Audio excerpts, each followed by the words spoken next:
selama ini teman-teman mungkin yang nyimak Panggung Penyuluhan, yang kami podcast yang ikut membangun Tepak Yang ini adalah Pak Profesor Tri Judi Sukartono. Dan ternyata pelaku di lapangannya adalah beliau. Nggih Pak Lurah ya? Ya betul. Bersama teman-teman kita. Bersama teman-teman. Jadi kenapa di desa kami itu banyak sekali hewan ternak, terus kutubok pisang, jerami. Jadi kami timbul pemikiran, coba kalau diolah itu kan jadi pupuk. Jadi kita selama ini ngomong-ngomong pupuk organik bukan omon-omon aja Pak Lurah ya. Ada nyatanya. Ini di bawah saya ini adalah tumpukan pupuk organik ini teman-teman. Di bawah saya ini tumpukan pupuk organik yang siap diolah, dikemas gitu ya. Jadi bahannya itu batang pisang yang dihancurin, terus arang sekam. Oh, arang sekam. Arang sekam padi juga laku masuk ke sini. Ya, terus kokopit juga. Ada kokopitnya juga. Karena di sini juga penghasil kelapa ya. Jadi tiap musim tanam MT1 dari Purbalingga, Cilacap, Banyumas itu pasti order. Iya, jadi beliau pesan sekian ton gitu. Beda. Kandungannya beda. Cuman di sini spesialisnya ada esen yang satu Indonesia baru di sini tok yang dikasih oleh Prof Judi ya. Ini kemenangannya Tepak Yang adalah itu. Dan selamat datang di Panggung Penyuluhan, siniar penyuluh pertanian Kebumen. Sahabat tani, hari ini saya lagi ada di rumah produksi yang cukup lebar ini. Rumah produksi apa nanti kita tanya-tanya. Di samping saya sudah ada beliau, Bapak Kepala Desa Tepak Yang. Assalamualaikum Pak Kades. Waalaikumsalam. Bisa disapa sahabat tani Pak Kades? Selamat siang, selamat sore sahabat tani seluruh Indonesia. Ini memang konsumennya udah seluruh Indonesia teman-teman. Ini tepatnya saya lagi ada di desa Tepak Yang bersama Pak Lurah Arbani ya. Betul. Ini Pak Lurah ini dari dulu belum pernah saya podcast. Padahal saya saking kepengennya Pak Lurah manggung di sini. Selama ini teman-teman mungkin yang nyimak Panggung Penyuluhan, yang kami podcast yang ikut membangun Tepak Yang ini adalah Pak Profesor Tri Judi Sukartono. Dan ternyata pelaku di lapangannya adalah beliau. Nggih Pak Lurah ya? Ya betul. Bersama teman-teman kita. Bersama teman-teman. Ini kalau nggak ada Pak Lurah di sini juga Pak Prof Judi nggak mungkin ke sini tiap hari. Yang melaksanakan adalah beliau di lapangan, punya rumah produksi kayak gini. Jadi apa yang kita bincang-bincangkan dengan Prof Judi beberapa, mungkin ada 1 tahun yang lalu ya Pak ya? 1 tahun yang lalu. Dulu kan awalnya pelatihan bersama Prof Judi. Ternyata ada hasilnya. Ini Pak, kita ngulas sedikit flashback ke belakang. Dulu kok bisa punya ide kayak gini, ngundang Prof Judi ke Tepak Yang, kemudian ngisi pelatihan waktu itu ya. Itu idenya siapa Pak dulu Pak? Nah ini ceritanya kayak gini ya. Ceritanya gimana ya? Jadi awal mula kita timbul gagasan kayak gini sebetulnya awal mula itu timbul dari petani sendiri. Waktu itu kan memang yang namanya pupuk terutama di desa kami itu agak susah. Terus kita ya itu ceritanya juga saya agak gimana lah. Jadi spontan timbul dengan sendirinya gitu. Spontan. Jadi kita kepingin gimana caranya desa saya itu, maksud saya itu warga kami itu biar tidak kesusahan untuk mencari pupuk. Jadi saya jalan-jalan bersama teman, sama Pak Sekdes juga waktu itu. Jadi kenapa di desa kami itu banyak sekali kayak binatang, maksudnya kayak hewan-hewan kayak hewan ternak, terus kutubok pisang, jerami. Jadi kami timbul pemikiran, coba kalau diolah itu kan jadi pupuk kayak gitu lah. Terus kita sharing-sharing sama temen yang di luar sana, dan kebetulan kita dikenalkan dengan Prof Yudi gitu. Oh, aslinya belum kenal? Belum kenal. Bukan temen kuliahnya Pak Arbani? Oh, bukan. Masalah saya juga nggak sekolah ini ceritanya, Bos. Masa nggak sekolah Pak Arbani? majunya ya sekolah, tapi kan cuma bukan mahasiswanya Prof Judi. Bukan. Oh, bukan. Tapi muridnya juga. Muridnya juga, murid di lapangan lah ya. Betul. Nah, murid yang paling praktek ini Pak Arbani malah. Nah, jadi waktu itu kami diperkenalkan, kami juga izin ke BPP, ke Distapang, ke dinas, ya, ke kabupaten. Kita mau mengundang Prof Yudi waktu itu. Dan ya banyak juga warga kami yang mentertawakan langkah saya itu, karena apa iya ya gitu, kelas ya mohon maaf kami masalahnya di desa lah. Di desa ya. Ini di desa banget ini teman-teman, di pedalaman Adi Mulya ya. Iya, Pak? betul. Jadi, tapi ngundang profesor ya. Iya, kan kayak mimpi yang tidak mungkin kayak gitu. Tapi alhamdulillah berkat ya Sang Maha lah, semua itu kan udah dijalankan dari beliaunya. Beliau bersedia datang ke desa kami gitu ceritanya. Terus kami mengadakan pelatihan, kami mengundang waktu itu lebih dari 100 orang warga kami yang saya undang. Semuanya saya kasih snack, makan siang, dan juga ya mohon maaf uang saku. Biar hadir biasanya dipancing kayak gitu kalau warga. Iya. Waktu itu pelatihan 4 hari. 4 hari pelatihannya bareng Prof Judi itu? Iya, betul. Yang tahap pertama, tapi kan habis itu Pak Prof Judi pulang, selang berapa bulan kemudian ada pelatihan lagi. Semuanya 4 kali pelatihan. 4 kali? 4 kali pelatihan. Sampai Prof Judi punya hotel di sini tuh, di belakang balai desa. Ada kamarnya, ruang PKK itu. Prof Judi rela-relanya tidur di pedalaman desa nih, di Tepakyang ya. Iya. Sebetulnya saya malu Mas, maksudnya apa ya, sekelas Prof Yudi kok bisa dan mau tidur di tidur di balai desa. Balai desa ya gitu. Itu karena memang Prof Judi luar biasa sih dedikasinya ke pertanian ya, iya, Pak. Padahal jenengan nggak kenal sebelumnya kan ya, Prof Judi juga bukan siapa-siapanya panjenengan itu ya. Tapi beliau mau mendampingin sampai tidur di balai desa waktu itu ya. Betul. Dan yang didampingi adalah beliau ini. Kalau bukan sosok Pak Arbani mungkin punya karisma sendiri mungkin bagi Prof Judi itu. Jadi berani mau tidur langsung di desa sehingga bisa terbentuklah ini. Jadi kita selama ini ngomong-ngomong pupuk organik bukan omon-omon aja Pak Lurah ya. Ada nyatanya. Ini di bawah saya ini adalah tumpukan pupuk organik ini teman-teman. Di bawah saya ini tumpukan pupuk organik yang siap diolah, dikemas gitu ya. Nah ini Pak Lurah, Pak Arbani. Dulu kan setelah pelatihan sampai 4 kali datang ke sini Prof Judi. Biasanya non sewu ya, mungkin nggak semua desa ya, nggak semua pelaksana pelatihan setelah pelatihan ya cukup di pelatihan saja ya, nggak coba ngaku ini para sahabat nih pelatihan rajin ikut pelatihan tapi nggak ada actionnya. Ini kok bisa Pak Lurah undang 100-an orang, kemudian pasti akan ada terpilih ya orang-orang yang mau dan yang tidak, tetap dari 100 itu ada ya. Ya pasti ada. Tapi minimal kok bisa membuat sampai berproduksi kayak gini nih, apakah berarti masyarakatnya mendukung gitu? Banyak yang mendukung apa banyak yang enggak, Pak? Alhamdulillah karena keterbatasan pupuk tadi, jadi warga itu sangat mendukung. Oh, karena latar belakangnya tadi ya. Latar belakangnya memang pupuk susah. Susah waktu itu. Pupuk subsidi kadang kecil kuotanya. Iya, enggak mencukupi. Kadang bermasalah kartu taninya gitu ya. Iya, betul. Yang namanya orang di desa ribet-ribet kayak gitu nggak kan mau. Enggak mau. Ngurus ke BPP atau ke BRI. Iya. Malas gitu ya. Iya, betul. Walaupun sebenarnya bisa diurus gitu ya, karena permasalahan teknis. Dari latar belakang itu kemudian masyarakat juga ikut mau nyengkuyung programnya Pak Kades. Iya, betul. Jadi saya juga sangat berterima kasih lah, terutama sama warga sini yang sudah mendukung kegiatan ini ya.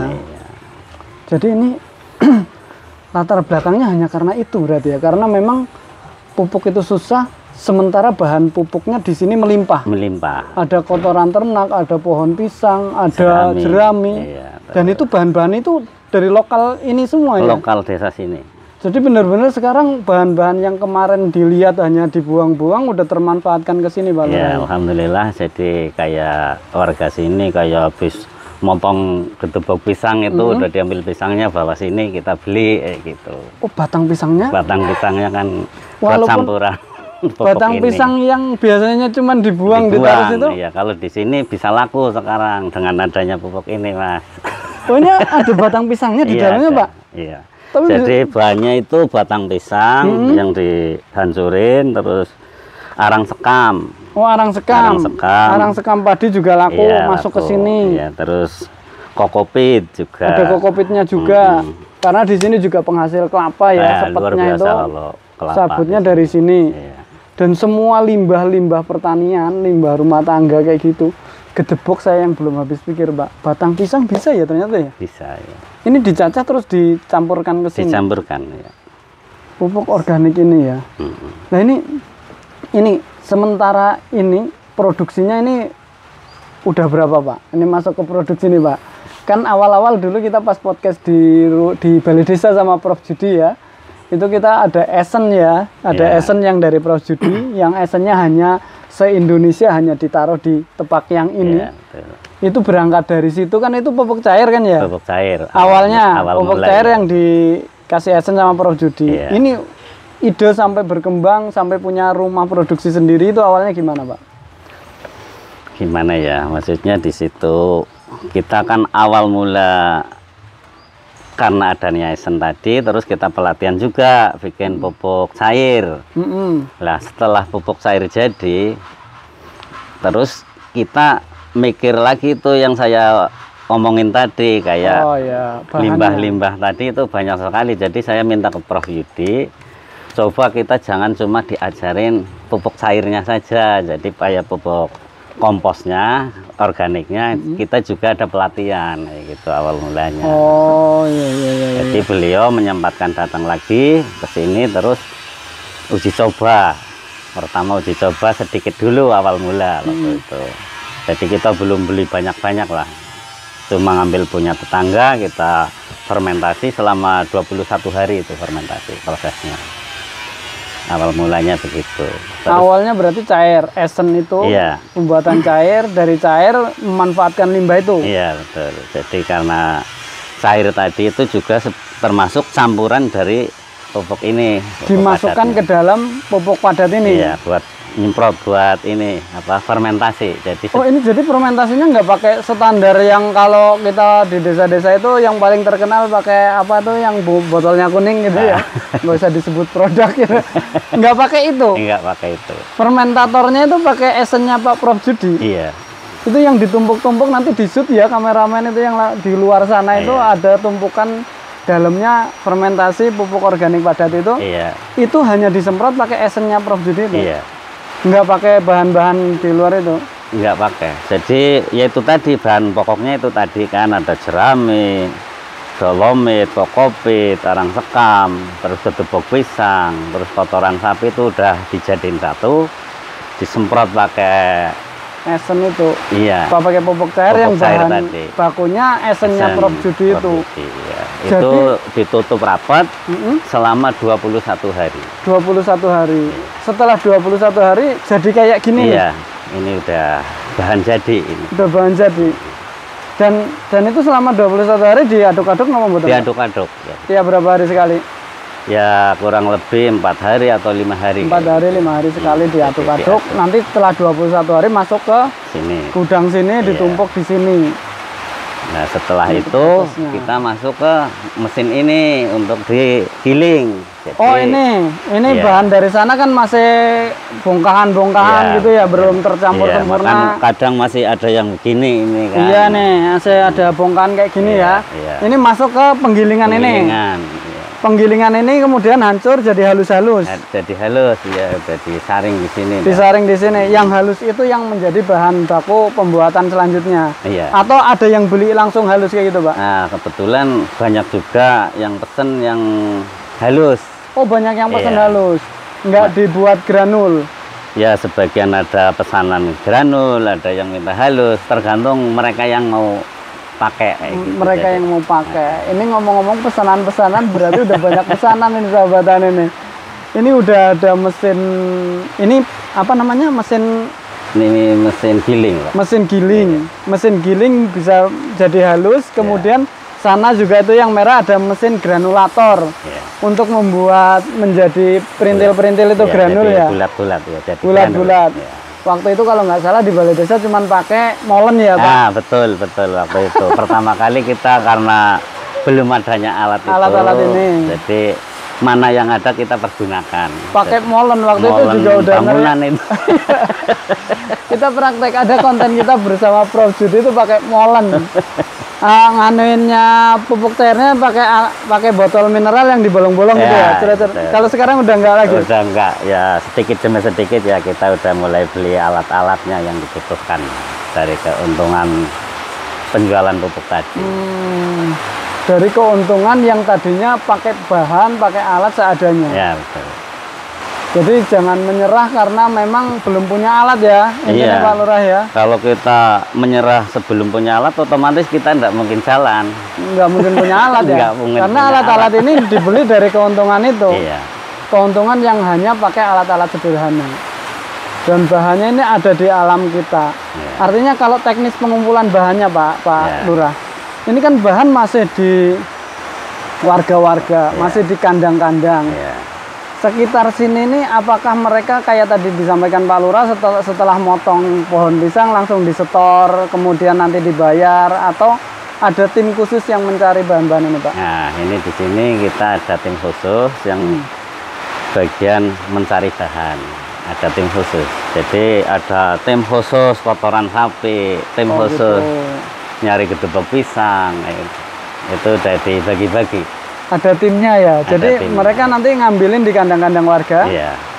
Nanti otomatis diganti ya, diganti rugi. Ada hitungannya beli, ya. Jadi kita per satu mobil bak itu pickup kecil. Iya, itu 150.000 kita beli dari petani. Pokoknya itu sampai untuk tempat kotoran ternak. Kotoran ternak. Baik kambing atau sapi? Kalau kambing itu per karung. Oh, kalau kambing karungan. Iya, satu karung berapa diambil? Satu karung kita beli 15.000. Dari kandang. Dari kandang. Ngambil sendiri atau udah diodain? Udah ada yang nganter. Jadi kalau ini apa kotoran kambing masing-masing warga itu datang sini bawa berapa kandi. Kasih 15.000. 15.000 itu. Per karung. Per karung. Oh, gitu. Jadi kita enggak perlu pakai tim kalau kotoran kambingnya. Kalau kotoran sapi kan kita pakai mobil kan perlu. Iya, karena mereka dapat keuntungan ya, tinggal bungkus saja. Iya. Masukin karung bawa ke sini dapat 15.000. Daripada malah ngotor-ngotorin kandangnya dia, iya. Kambingnya nggak sehat gitu ya. Kalau yang sapi itu ada timnya, karena timnya. Dia harus ngambil ke lokasi naikkan ke pickup, kasih 150.000. Iya. Kalau yang gedebok jerami itu kayak gimana itu? Kalau gedebok jerami kita kan memang ada lahan juga kayak gitu. Ada lahan sawah. Ya, lahan pisang. Pisang. Oh, punya lahan, ya, punya jadi, desa toh? Ya, punya desa.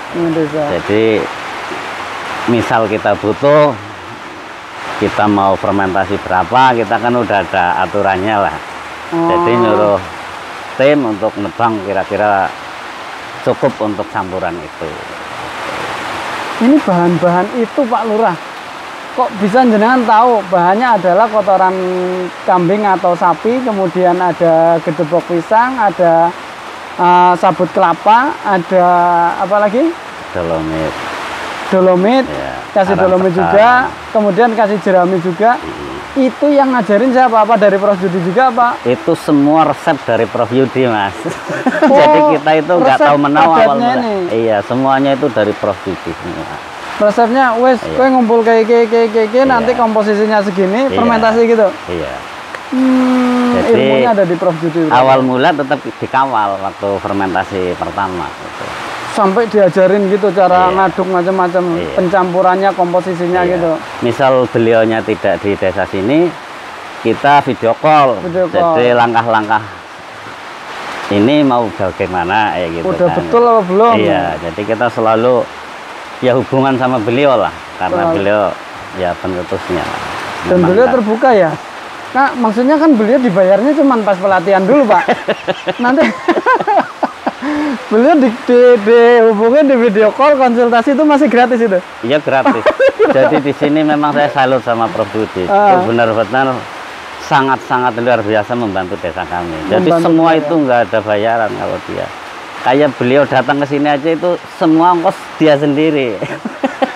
Makanya saya kadang juga ya gimana namanya, orang Jawa kan Ya, paham enak orang gitu ya. Jawa. Jadi kita sama sekali nggak pernah ngasih apa ke beliau. Karena mungkin beliau saking bangganya punya desa yang percaya ke beliau dan mau nih membangun pertanian dengan perspektif yang beliau punya gitu ya. Ini kan cocok banget, nyambung banget dengan bahan-bahan ini, dengan apa yang disampaikan Prof. Judi di podcast-podcast kita sebelumnya. Dan ini adalah tempat realnya, tempat produksinya, bagaimana apa yang disampaikan Prof. Judi menjadi sebuah bahan yang memang bisa diaplikasikan ke petani ya Pak. Iya. Ini kan kemarin diajarin sampai granulnya itu bisa biar bisa tenggelam itu segala macam ya Pak ya. Iya. Ini selain kalau selain esen ini bisa nggak apa-apa ini Pak, kita sampaikan barangkali ada yang niru cara membuat granulnya menjadi tenggelam, itu bahannya apa aja Pak? Bisa nggak disampaikan, nggak apa-apa? Sebetulnya kalau granul ya tetap bahan ini yang sudah digiling Ini tadi. diayak ya, Iya. ini diayak halus. Iya. Kemudian masukkan granulator. Ya, masukkan granulator terus dicampur sama itu Cairan, pupuk cair tadi. pupuk cair. Maksudnya buat biar basah lah, agak basah kan, untuk bikin bulat kan enak kayak gitu. Nah, habis itu mungkin karena ya posisi kan agak ringan lah ya. Jadi di Iya. situ kita tambahkan tanah merah untuk pewarna. Tanah merah maksudnya Tanah merah biasa itu atau ya mungkin kalau di sini nggak ada sih ya, tanah di sini semuanya hitam sih. Jadi kami ngambil tanah merah itu dari Lamongan, Jawa Timur. oh khusus itu ambil dari Khusus sana. ambil dari sana untuk Tapi pewarna. pakai itu bebekan foto itu bisa nggak Pak? Itu kan merah juga. Ya bisa, cuma di situ kalau menurut Prof. Judi kan kandungannya tidak terlalu banyak kayak gitu. Jadi kita pakai pewarna tapi yang mengandung unsur apa kayak gitu. Itu gitu. lebih jelasnya itu di Prof. Judi semua itu. Caranya Profnya ya Iya. ngambil di sana, karena memang tanah dari sana itu bahan bakunya ada kandungan unsur hara yang Iya, betul. bagus, selain Iya. pakai pecahan bata gitu. Dulu kan saya pernah katanya Prof itu bisa pakai pecahan bata itu ya. Bisa, ya. Cuma kan Nanti warnanya bisa merah, tapi ada bahan sendiri yang diambil dari luar juga untuk biar itu tenggelam Pak, atau gimana Pak? ya di samping tenggelam juga warnanya menarik. Warnanya menarik. Iya, jadi nggak bulat-bulat hitam wujud itu kotoran sapi. Iya, kalau pupuk organik yang subsidi itu menurut saya ya, yang subsidi kan ada Peter, Iya. nggak boleh ngomong produk ya. Jadi ada yang subsidi yang hitam-hitam itu Iya. kelihatannya nggak menarik. Kalau Kurang pupuknya menarik. sini bisa merah-merah Iya. kayak NPK yang dijual-jual gitu Iya, ya. betul. Jadi bisa bersaing kita. Maksudnya dari bentuk wujudnya kita Fisiknya bisa bersaing. Bisa bersaing. Kalau kualitasnya Pak, kita masuk dari apa yang diolah kayak gini. Ini pengaruh nggak ke sawah Hai Panjenengan di sini nih? Nah, untuk kualitas Bisa memang benar-benar menggantikan pupuk yang kimia-kimia itu nggak kira-kira? kalau menurut yang sudah nyoba, masalahnya ini untuk sekarang ini kan yang nyoba itu bukan cuma warga sini, ya warga sekitar, udah merambat ke lain kabupaten juga. Kayak Banyumas, Cilacap, Purbalingga, semua itu udah mulai banyak yang ngambil dari sini produk sini. Kalau menurut pengamatan beliau, kalau memang hasilnya kurang bagus, saya rasa enggak mungkin datang lagi tiap musim tanam kayak gitu. Oh, jadi ini konsumennya udah kemana-mana. Udah ya, alhamdulillah. Jadi udah melihat banyak. dari respon konsumen yang repeat order ya, order terus, order lagi, itu berarti bagus ya? Kalau menurut saya ya bagus. Kalau nggak masalahnya- bagus ya kapok dia ya? Jadi otomatis kan kapok gitu. Jadi tiap musim tanam MT1 dari Purbalingga, Cilacap, Banyumas Itu pasti order. Iya, jadi beliau pesan, saya pesan sekian ton kayak gitu. Itu orang yang biasa kesini kayak gitu. Jadi ini konsumennya bukan hanya untuk memenuhi kebutuhan pupuk sini aja, bahkan orang luar sampai tertarik ngambil ke sini. Iya. Termasuk ini sahabat tani kalau mau pengen ngambil boleh berarti Pak? Oh, boleh. Asal cocok harganya. Oh, asal cocok harganya. Harganya nanti di belakang layar aja ya. Boleh. Bisa ngubungin Pak Arbani langsung. Bisa di chat aja, nanti tak kasih nomornya, nggak apa-apa Pak. Besok mau ada yang pengen tahu nomornya Pak Arbani, pesan-pesan pupuk. Ini udah skalanya, ini nggak kalah dengan pupuk-pupuk organik yang kemasan yang di luar, yang diproduksi oleh perusahaan-perusahaan besar. Saya tahu sendiri hasilnya bener-bener bagus banget. Kayak pupuk apa ya? Malah kayak pupuk kimia bentuknya ya Pak Lurah ya. Sama persis lah kayak. Sama persis pupuk kimia tapi dia organik. Ini solusi untuk pertanian organik ya. Tapi Pak Lurah, kalau di luar sana pengen ada yang nyontoh tapi nggak punya esen yang dikasih Prof Judi, secara ini kan bisa ya. Kita udah nyampein tadi ya bahan-bahannya ya. Bisa membuat kayak gini juga ya. Ya bisa. Cuma di situ kan kalau memang esennya nggak ada, saya rasa kandungannya beda. Kandungannya beda. Cuman di sini spesialisnya ada esen yang satu Indonesia baru di sini tok yang dikasih oleh Prof Judi ya. Ini kemenangannya tepaknya adalah itu. Dan pupuknya harganya normal Pak? Normal. Sama kayak pupuk organik yang di luar secara umum? Iya normal. Normal sama. Ya, nggak lebih mahal gitu lah ya. Enggak. Kita ngambil harga yang efisien lah untuk petani sih. Ngomong-ngomong kemana aja Pak ngirimnya Pak? Kalau boleh tahu, selain Cilacap tadi apa Banjarnegara? Kemarin Kapolda DIY. Hah? Kapolda? Iya. Juga pesan ya lumayan banyak sih untuk ketahanan pangan di Kulon Progo. Ya udah saya kirim. Itu pesanannya Pak Kapolda? Iya, waktu itu kan saya, Prof Yudi, Butat, Kapolda DIY itu ngumpul di kediamannya Mas Butat. Butet Kertarjasa. Iya. Jadi di situ kita bahas masalah pertanian. Nah, saya sih ikut saja, saya kan orang kecil, beliau kan orang. Jadi kan lewat pupuk diundang sampai ke sana ya? Iya, bareng Prof Judi ke sana. Prof Judi ketemu Kapolda, ketemu artis ya Pak Butet ini ya. Nah, habis itu kita ngobrol sampai kalau nggak salah jam 1:30 pagi baru selesai. Habis itu saya pulang sini, Prof langsung ke daerah Jogja situ, jadi ada kerjaan di sana, jadi saya pulang sini sendiri. Dan itu follow up-nya dapat order dari Polda DIY untuk ketahanan pangan di Kulon Progo. Iya. Dan jenengan ngirim berapa ton itu? Waktu itu pesanan 8 ton. 8 ton, tinggal dikalikan aja ya. Dan ini baru-baru ini juga ada pesanan juga dari Jenderal siapa itu bintang 2 lah dari Bogor, saya lupa namanya, masalahnya ini kan. Ini nggak cuman polisi, tentara juga punya kenalan Pak Arbani? Ya, semua itu dari Prof juga lah kalau saya. Ordernya Prof Judi ya. Semua itu peran Prof itu. Kita sih tahu apalah namanya orang desa, Mas. tapi Prof Judi memang udah mengandalkan sini untuk produksinya ya. Jadi ini mau dicoba lahan berapa hektar kemarin itu pas telepon. Jadi kita disuruh kirim 30 ton ke Bogor. 30 ton ke Bogor? Iya. Mungkin kalau ndak ada halangan Senin besok kita kirim ke sana. Senin besok? Berarti itu tumpuk-tumpukan yang ada di karung-karung itu untuk ke sana ya? Iya betul. Ini kan udah hampir Senin, udah hari Selasa. nggak sampai 1 minggu lagi harus sudah kirim 30 ton. 30 ton.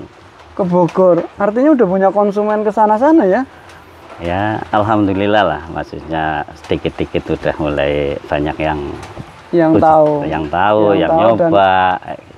Dan pastinya mereka sudah tahu kualitasnya ya. Ya mungkin begitulah kira-kira. Ini perusahaan pupuk beneran kalau kayak gini udah Pak. Ini nggak pakai formulator yang keliling pemasarannya kemudian dijual di mana-mana ya, hanya ketok tular lewat Prof Judi kebanyakan ya. Iya, kebanyakan itu sama yang udah beli ketok tular ke teman-teman yang lain. Ke teman yang lain. Akhirnya banyak ini kalau suatu saat nanti ordernya banjir ini kan nggak mungkin memenuhi konsumsi konsumennya panjenengan itu semua. Ternak-ternak di sini paling cuma berapa? Bisa kadang ngambil di luar apa enggak? Apa udah mulai ngambil di luar? Udah mulai ngambil di luar, Mas. Udah mulai ngambil di luar. Desa sebelah itu Mulyo, Tambah Harjo itu udah mulai masuk. Artinya efek dari apa yang dilakukan di Tepakyang itu udah sampai ke desa-desa tetangga. Desa tetangga, iya. Kotorannya payu sing jelas ya. Iya, betul. Termasuk di sini yang kalau yang dekat-dekat Tepakyang ini ada kotoran ternak, daripada nggak dipakai bisa dibawa ke sini ya, Pak ya? Bisa. bisa dibawa sini diganti duit sama Pak Lurah tuh. Satu karung 15.000 guys. Lumayan tuh, daripada kotoran lah, kotoran daripada dibuang saja bisa diproduksi menjadi pupuk yang lebih baik di sini. Dan yang jelas kalau kita mau memupuk dengan organik kayak gini, ini benar-benar akan nggak cuman membuat tanaman sehat, tapi tanahnya juga sehat ya Pak. Ya, tanahnya jadi gembur, unsur haranya lengkap di dalam persawahan atau media tanam yang kita miliki kayak gitu ya Pak. Jadi ini kalau untuk tahun 2025 besok terkait anggaran untuk ketahanan pangan, kami memang menyisihkan anggaran tersebut. Jadi kami mau mengadakan pupuk untuk warga. Saya kasih gratis semuanya, bagi yang punya lahan sawah mau saya kasih pupuk gratis semua, maksudnya biar warga sini itu sudah pakai pupuk dari kita. Oh, jadi ini besok mau digratiskan? Iya, untuk warga. Untuk warga Tepakya, iya. Semuanya saja yang punya sawah? Iya. Dan yang mau? Kan kadang-kadang nggak mau, udah dikasih nggak dipupukin juga Pak. Jadi bagi yang mau lah. Bagi yang mau ya. Tapi ya di situ kita juga melihat ya, maksudnya kayak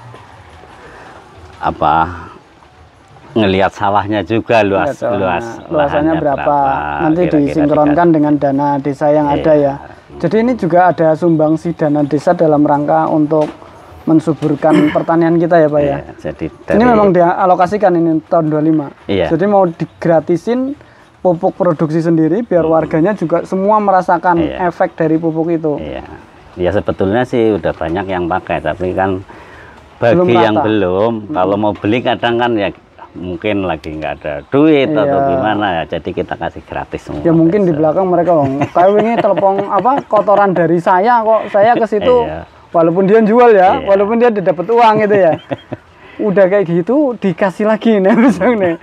Nah ini cerdas juga ini. Jadi strategi demplot yang biar bisa semua masyarakat merasakan. Ini saya yang takut malah besok ini penjualan pupuk kimia nggak laku di sini. ya tetap ya pakai lah. Banyak ya tetap masih pakai. Jadi kalau pemakai pemula itu kan tetap masih pakai kimia. Campuran lah ya. Ada organik, ada kimia. Cuma enggak banyak kayak gitu. Misal yang kalau sini kan hitungannya ubin per 100 ubin biasanya kan paling enggak pakai pupuknya kan warga sini ya 70-an kilo atau 80 kilo. Jadi misal dikasih ini, tambahan ini paling pakai pupuk kimianya paling 5 kilo per 100 ubin. Jadi semakin irit lah pakai. Oh gitu. Selama ini yang memang belum, masih agak ragu gitu ya, masih dikombinasi ya. Iya masih. Tapi kan efeknya harusnya sesuai. Kemarin kita ngobrol sama Prof Judi, katanya esennya beliau itu nggak kalah sama NPK kimia loh. Ini saya khawatir nanti pabrik kimia tutup ini. Karena dengan pabriknya Pak Arban ini yang masih ini tergolong sederhana ya kalau dibandingkan produsen pupuk di bawah PTPI itu ya. Tapi kalau kualitasnya jauh lebih baik, apa salahnya orang membeli di sini ya Pak Lurah ya? Iya betul. Ya ini contoh desa yang memang mengutamakan, yang memang mengabdikan sumber daya desanya, dana-dana desanya untuk pertanian. Ini kami bangga kalau kayak gini Pak Lurah.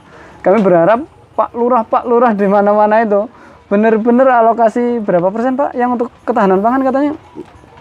Anggarannya 20%, tapi kan kita bagi-bagi. Intinya untuk ketahanan pangan, tapi ada yang dipupuk, ada yang di jalan usaha tani, ada di peternakan kayak gitu, tapi benar-benar dialokasikan untuk ini ya. Oke. Terima kasih Pak Lurah, ini kayaknya udah agak sore ini udah agak mulai meredup. Ada ini enggak Pak Lurah? Closing statement atau pesan-pesan buat Pak Lurah seluruh dunia nih, atau buat para petani, atau buat penyuluh kalau mau ngasih masukan bagi kami gimana nanti membangun pertaniannya menurut perspektif Pak Kades Arban itu harusnya seperti apa kita menyampaikan ke masyarakat ini. Dari kami sih khususnya untuk petani lah. Kebanyakan kan warga petani itu udah ketergantungan sama pupuk kimia. Iya betul. Dan di situ jelas-jelas terbukti tanahnya pasti tambah tahun tambah rusak. Jadi paling enggak walaupun setahun sekali atau berapa 2 tahun sekali tetap kita kasih pupuk ya tanah tetap subur lah. Jadi otomatis hasilnya juga bisa melimpah kayak gitu. Dan ini khusus ini Mas. Iya. Untuk dinas lah. Tolong ini tolong. Oke, siap. Dinasnya moga-moga nonton. Iya. Apa Pak Arbani? Maksudnya dengan adanya ini kayak gini ala kadarnya lah. Jadi kami juga ya meminta kepada dinas tolong kami diperhatikan, bisa dibantu dari segi alatnya atau dari segi apa ya. Infrastrukturnya. Iya betul. Untuk mendukung produksi ini ya Iya, Pak. begitu. Mungkin itu. Harusnya malah kementerian ini juga ikut nonton ini Pak. Karena fokus pembangunan kita ini Pak Prabowo ini kan ketahanan pangan ya. Iya. Kalau ngelihat ini masih pakai taruh Pak Prabowo, Pak Menteri nih, Pak Menteri udah sampai Ya, bukan ini cuma aja dinas. dari keuntungan Mas. Jadi tiap kali ada keuntungan kita nambah berapa meter. Oh gitu, iya makanya ini udah lama, ini agak baru gitu. Jadi memang betul-betul kita dari nol. Dari nol, swadaya beneran. Paling yang menopang dana desa ya, Ya. membantu dikit-dikit. Tapi keuntungan dipakai untuk investasi lagi, beli alat.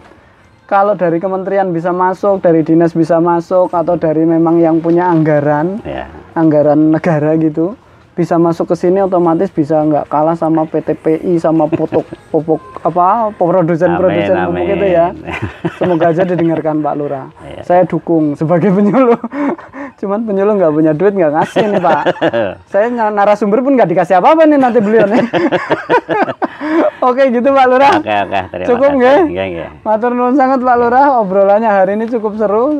Terima kasih saya udah diajak ke rumah produksinya. Semoga ini bisa berlangsung langgeng dan bisa menguntungkan untuk semua warga yang ada di sini terutama. Amin. Yang jelas produksi-produksi pupuk organik ini semoga bisa memperkuat ketahanan pangan kita, negara kita yang mungkin sawahnya itu kecenderungan ketergantungan tadi disampaikan Pak Lurah terhadap produk-produk kimia sintetis. Dengan ini merupakan perspektif baru yang harus kita lestarikan. Bagaimana pupuk organik ini menyuburkan pertanian, lahan-lahan pertanian kita di Indonesia.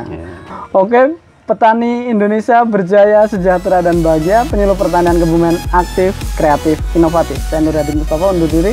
Matur nuwun Pak Lurah. Assalamualaikum warahmatullahi wabarakatuh. Waalaikumsalam.